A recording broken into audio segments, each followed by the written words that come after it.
मित्रांनो, क्रिक कथा डगआउट एक असा शो किंवा अशा गप्पा की ज्या क्रिकेटशी रिलेटेड आहेत. आपल्याला क्रिकेटबद्दल भरपूर काही बोलायचं आहे आणि मी कौस्तुभ चाटे, सोनिया डबीर, आम्ही दोघंही इथे आलो आहोत क्रिकेटबद्दल बोलायला. आणि आम्ही कंटिन्युअसली वेळोवेळी क्रिकेटबद्दल गप्पा मारायला इथे येणारच आहोत. आमच्याबरोबर काही पाहुण्यांनाही घेऊन येणार आहोत. पण अर्थातच आज मला बोलायचं आहे एका खास मॅचबद्दल आणि एका खास इनिंगबद्दल. सोनियाची काही वेगळी ओळख करून द्यायला नको आहे तुम्हाला. सोनिया इंडिया प्लेअर आहे आणि ती खूप क्लोजली क्रिकेट फॉलो करते, बघते. वुमेन्स क्रिकेट असेल, मेन्स क्रिकेट असेल. ती क्रिकेट कोच आहे, ती समालोचक आहे, ती वेगवेगळ्या चॅनल्सवर आपल्याला दिसते.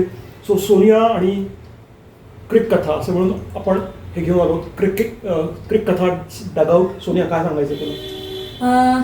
अमेझिंग कन्सेप्ट आहे. तर खूप दिवस ही डोक्यात होती आणि थँक्स टू क्रिक कथा ही आता ॲक्च्युअलमध्ये इम्प्लिमेंट होतीये, ही क्रिक कथाच डगआउटच्या रूपात.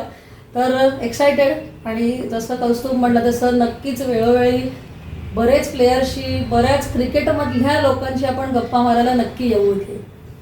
बरं, मी मगाशी म्हणालो ना तुम्हाला की आपल्याला एका खास मॅचबद्दल, एका खास इनिंगबद्दल बोलायचं आहे. कारण 2 दिवसांपूर्वी वादळ आलं होतं, वादळ. आणि ही त्या वादळातनं सर्वाईव्ह होऊन आलेली आहे. मी त्या चक्रीवादळाबद्दल बोलत नाही आहे, मी बोलतोय DY पाटीलवर आलेल्या जेमिमा नावाच्या वादळाबद्दल. सो सोनिया, आपण बाकी सगळं नंतर बोलूयात. मला आधी सांग, ती इनिंग काय होती?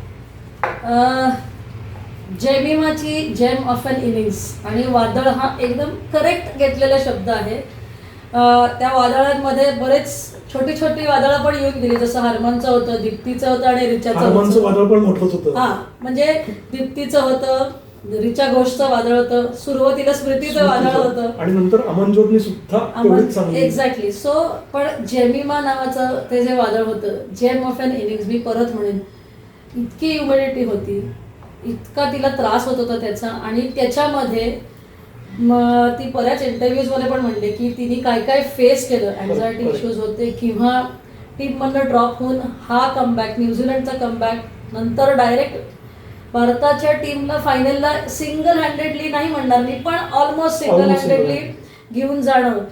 अप्रतिम असे एक नॉक होते. म्हणजे मेन्स क्रिकेटच्याही वरच्या दर्जाच्या नॉक्स होत्या. ऑफकोर्स मेन्स क्रिकेटमध्ये आपण पाहिले नाहीत, but this was the knock. मी त्याला या इनिंगला ना सचिनची पाकिस्तान विरुद्धची इनिंग होती ना 2003 किंवा सचिनची ऑस्ट्रेलिया विरुद्धची इनिंग्स, तो स्टार्म, ते वादळ, हे वादळ. आणि ही मॅच बघायला गेलं ना किंवा बोलायला गेलं तर ते होतं की नटराज ट्रॉफीची जी मॅच होती आपण जिंकलो, बरोबर, गांगुलीचा तो फेमस, तर सिमिलर लेवलची मॅच होती. कारण स्कोर सुद्धा 325 च्या पुढे होते. म्हणजे 338 चेस करताना एक ओव्हर ठेवून तुम्ही मॅच जिंकताय, म्हणजे त्याला काय शब्दच नाही जात, संपलेच शब्द ऍक्च्युली. आणि आपण सगळ्यांनीच ती मॅच बघितली. मी तुम्हाला खरं सांगतो, मी माझ्या आर्टिकलमध्ये पण लिहिलं होतं आणि हे 100% खरं की मला हायलाईट बघताना सुद्धा टेन्शन आलं होतं. म्हणजे प्रत्येक बॉल जो ग्राउंडवर चिअर DJ 10 वाजेपर्यंत होता, पण त्याच्यानंतर मॅच संपेपर्यंत डीजेची गरजच भासली नाही.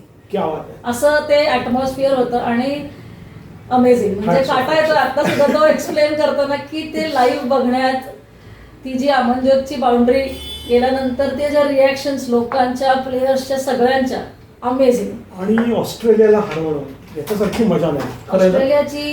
त्याच्यामध्ये तर काही वादच नाही की ऑस्ट्रेलियाला हरवणं हा एक वेगळा आनंद असतो. त्याच सेमीफायनलला हरवणं, जे आपण आधी पण world cup semifinal, world cup semi, तेच म्हणणार होते की 2011ला जसं क्वार्टर फायनलला युवराज सिंगची ती लास्ट बाउंड्री होती ना, सेम असं डोळ्यासमोर आलं जेव्हा अमनजोत आणि जेमिमा बसल्या आणि आउटफ्लो जो जेमिमाचा झाला तो अगदी म्हणजे त्याच्या तो खूप योग्य होता तिच्यासाठी. ॲब्सोल्युटली खरं. आणि ती खरंच एक तुफान इनिंग होती. आणि जेमिमा ज्या पद्धतीने मैदानावर वावरत होती ना, त्याला शब्द कमी पडतील.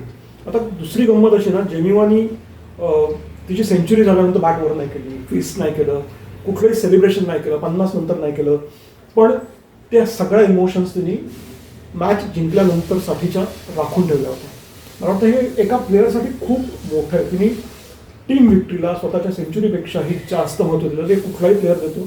आणि त्याच्यानंतर तिचा जो आउटबर्स्ट झाला तो अमेझिंग होता. कारण तू जसं म्हणलीस की ती वेगवेगळ्या काय म्हणतात फेस मधनं ती जाती आहे माहिती, सुद्धा ते मान्य केलं की एक महिनाभर हे खूप अवघड असतं आणि स्पेशली ह्या अँझायटी इश्यूज म्हणा किंवा हे सगळं जेव्हा वर्ल्ड कपच्या वेळेस होतं ना, एकतर आपला फॉर्म आपण एका मॅच मधनं ड्रॉप होतोय, कमबॅक करतोय, न्यूझीलंड अगेन्स्ट अमेझिंग तिची इनिंग्स होती, त्या एका इनिंगची गरज होती मला असं वाटतं. कारण आपण बघितलं तर जेमिमा ही कायमच अमेझिंग प्लेअर आहे आणि परवाच्या मॅचची अजून एक खासियत मी म्हणेन की तिने जी फिल्डिंग केली आहे ती जवळपास 10 over big mid wicket too long on अशी पळत होती. म्हणजे तिने साधारणतः रन सेव्ह केल्यात, एक 25 रन एकटीने, रनिंग बिटवीन खूप लोकांचं केलंय आणि स्वतःचं केलंय. सो चांगला एक सुंदर कॅच. सो ओव्हरऑल म्हणजे ती जर मॅच कुठे जेमिमा नव्हती अशी मॅचच नव्हती, ती जिथे होती तिथे विकेट पडली जेमिमा आहे, रन्स जेमिमा आहेत, रनआउट जेमिमा आहेत, फिल्डिंग जेमिमा आहे. So gem of an innings, gem of a match असंच म्हणायला काय हरकत नाही. आणि जेमिमा यू आर वंडरफुल. प्रश्न पण सोनिया इथेच थांबता येत नाही, कारण आपण आता फायनल्समध्ये आलो आणि फायनलला आपल्या समोर आहे दक्षिण आफ्रिका. बरं, दक्षिण आफ्रिका सुद्धा त्यांचाही प्रवास थोडासा रडत खडत झालेला आहे. 100च्या आत ते 2दा आऊट झालेले आहेत, पण 300 पेक्षा जास्त स्कोर पण केलेले आहेत. त्यांच्या प्लेयर्सनी चांगली बॅटिंग केलेली आहे. सो या ओव्हरऑल फायनलबद्दल तुला काय वाटतंय? जसं दक्षिण आफ्रिकेने कमबॅक केलं ते इतकं लाईटली देणाऱ्या कुठलीच टीमनी फायनलला देऊच नाही आणि देणाऱ्याही नाहीत. आणि तितकंच आता मला वाटत नाही हार्मन आणि त्यांची टीम वर्ल्ड कप सोडेल. So it is going to be like, म्हणजे दोन्ही टीम्स अशा आहेत ना की त्या थोडंसं अप अँड डाऊन फेस करून जिंकू शकलेल्या मॅच हरून, स्पेशली भारतीय टीम त्या फायनलपर्यंत पोहोचल्या. आणि आता आपण जशी इंडिया साऊथ आफ्रिका विमेन्सची जी फायनल बघितली, वर खाली होत होते आणि एक सूर्यकुमार यादवचा तो कॅच, त्यांनी ती मॅच फिरली, तिथपर्यंत जाऊ नये, पण नक्कीच थोडंसं इंडियाला वर्चस्व नक्की आहे. पण साऊथ आफ्रिकन प्लेयर्स बद्दल तू काय सांगशील? म्हणजे त्याच्या बॅटर्स आहेत, बोलवाट आहे किंवा मॅडिसन कॅप आहे, ब्रिट्स आहे. सो या तशा तगड्या प्लेयर्स आहेत आणि त्या मैदानावर टिकल्या की त्या धमाल करतात. नक्कीच. म्हणजे तुम्ही वुलवर्डची जर आपण बघितलं, इंग्लंड विरुद्धची जी इनिंग्स होती 169 एकटीने केलेत, अप्रतिम बॅटिंग, म्हणजे चान्सलेस एकतर इनिंग होती आणि ती एकटी सगळ्यांना घेऊन खेळत होती. ब्रिड्ज लवकर आउट झाली, मॅडिसन कापचं खूप इम्पॉर्टंट बॅटिंग मध्ये पण कॉन्ट्रीब्युशन होतं आणि बॉलिंगला ते तिने 5 विकेट घेतले. सो एक परफेक्ट ऑलराऊंडर आहे.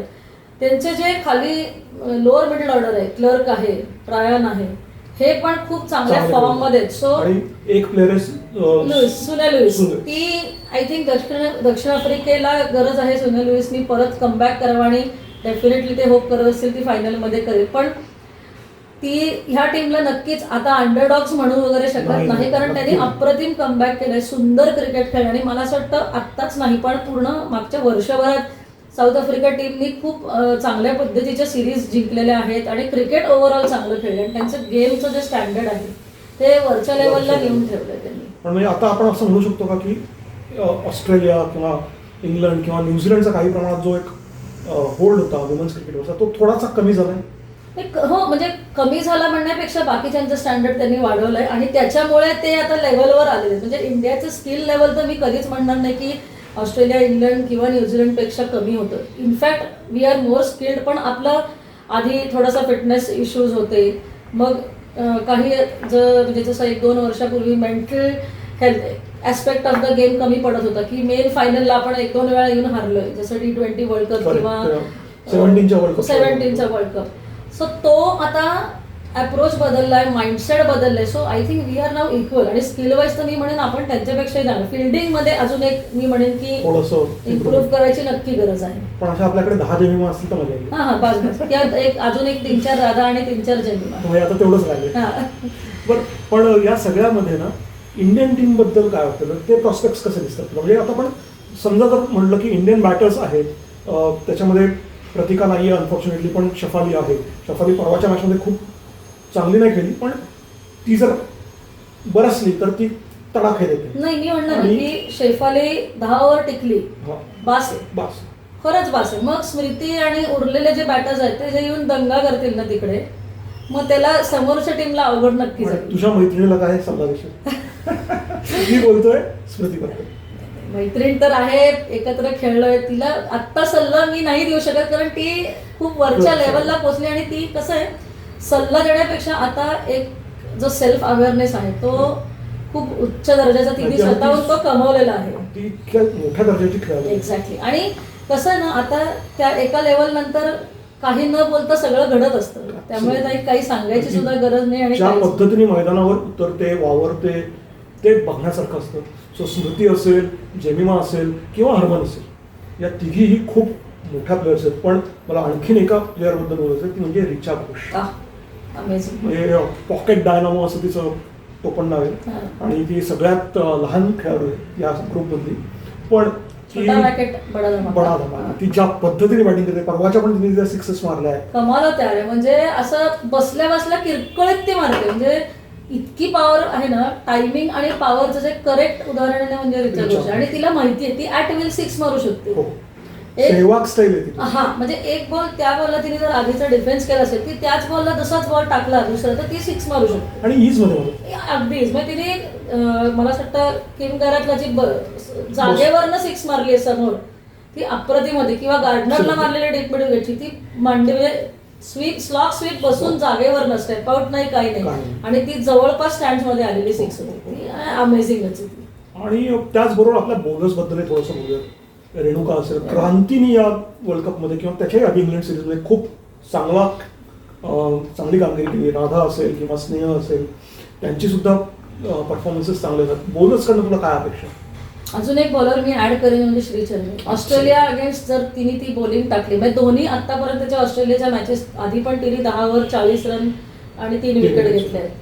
आणि परवाची पण तिची बॉलिंग खरंच खूप छान होती. म्हणजे रेणुका सिंग ठाकूर तर काही म्हणजे आपण न बोललेलाच बरे. जो स्विंग करवते ना ती अप्रतिम अप्रतिम. इन स्विंग तिचा जो आहे, म्हणजे दोन्ही आउट स्विंग इन स्विंग दोन्ही करते, पण equally well supported by the spinners. कारण त्यांच्यावर आतापर्यंत रेणुका नसताना खूप मोठी जबाबदारी होती. आणि ती स्नेह राणा असू देत किंवा दीप्ती शर्मा असू देत आणि श्रीचरणीचं मी जास्ती कौतुक करेन.